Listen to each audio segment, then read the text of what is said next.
कृष्णा। ओम नमः शिवाय। प्रिय भक्तगणों, एक समय महाराज युधिष्ठिर ने भगवान श्री कृष्ण से कहा कि हे भगवन, आप तीनों लोकों के स्वामी, सबको सुख देने वाले और जगत के पिता हैं। मैं आपको प्रणाम करता हूँ। हे देव, आप सबके हितैषी हैं, अतः मेरे संशय को दूर कर मुझे बताइए कि मार्गशीर्ष एकादशी का क्या नाम है। उस दिन कौन से देवता का पूजन किया जाता है और उसकी क्या विधि है, कृपया मुझे बताएं। भक्तवत्सल भगवान श्री कृष्ण कहने लगे कि हे धर्मराज, तुमने बड़ा ही उत्तम प्रश्न किया है। इसके सुनने से तुम्हारा यश संसार में फैलेगा। मार्गशीर्ष शुक्ल एकादशी अनेक पापों को नष्ट करने वाली है। इसका नाम मोक्षदा एकादशी है। इस दिन दामोदर भगवान की धूप, दीप, नैवेद्य इत्यादि से भक्तिपूर्वक पूजा अर्चना करनी चाहिए। अब इस विषय में मैं एक पुराणों की कथा तुम्हें कहता हूँ, ध्यानपूर्वक सुनो। एक समय गोकुल नाम के नगर में वैखानस नामक राजा राज्य करता था। उसके राज्य में चारों वेदों के ज्ञाता ब्राह्मण रहते थे।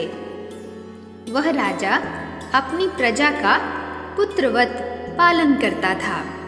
एक बार रात्रि में राजा ने एक स्वप्न देखा कि उसके पिता नरक में हैं। उसे बड़ा आश्चर्य हुआ। प्रातः वह विद्वान ब्राह्मणों के पास गया और अपना स्वप्न सुनाया और कहा, मैंने अपने पिता को नरक में कष्ट उठाते देखा है।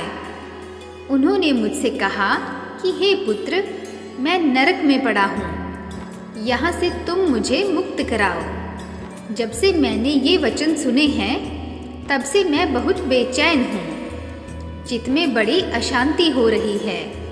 मुझे इस राज्य, धन, पुत्र, स्त्री, हाथी, घोड़े आदि में कुछ भी सुख प्रतीत नहीं होता। क्या करूं? राजा ने कहा, हे ब्राह्मण देवताओं, इस दुख के कारण मेरा सारा शरीर जल रहा है। अब आप कृपा करके कोई तप, दान, व्रत आदि ऐसा उपाय बताइए जिससे मेरे पिता को मुक्ति मिल जाए। उस पुत्र का जीवन व्यर्थ है जो अपने माता पिता का उद्धार न कर सके। एक उत्तम पुत्र जो अपने माता पिता तथा पूर्वजों का उद्धार करता है, वह 1000 मूर्ख पुत्रों से श्रेष्ठ है। जैसे एक चंद्रमा सारे जगत में प्रकाश कर देता है, परंतु हजारों तारे नहीं कर सकते।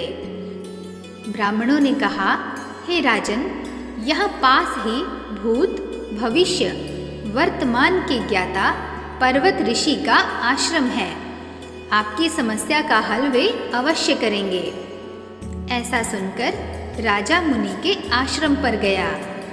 उस आश्रम में अनेक शांत चित्त योगी और मुनि तपस्या कर रहे थे। उसी जगह पर्वत मुनि बैठे थे।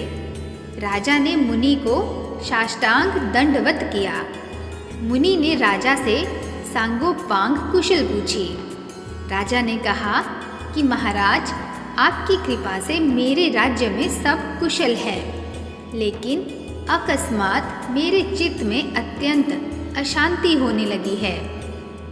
ऐसा सुनकर पर्वत मुनि ने आंखें बंद की और भूत विचारने लगे।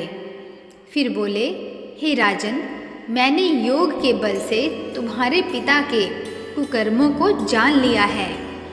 उन्होंने पूर्व जन्म में कामातुर होकर एक पत्नी को रति दी, किंतु सौत के कहने पर दूसरी पत्नी को ऋतुदान मांगने पर भी नहीं दिया। उसी पाप कर्म के कारण तुम्हारे पिता को नरक में जाना पड़ा। तब राजा ने कहा, इसका कोई उपाय बताइए।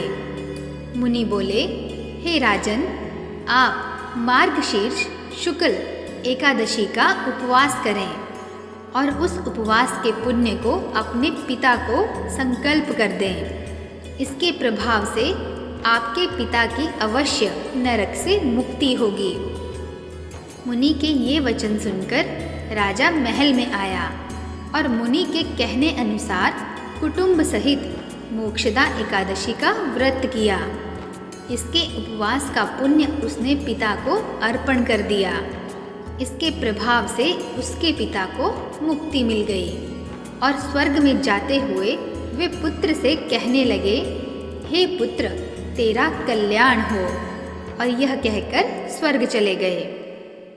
मार्गशीर्ष मास की शुक्ल पक्ष की मोक्षदा एकादशी का जो व्यक्ति व्रत करते हैं उनके समस्त पाप नष्ट हो जाते हैं। इस व्रत से बढ़कर मोक्ष देने वाला और कोई व्रत नहीं है।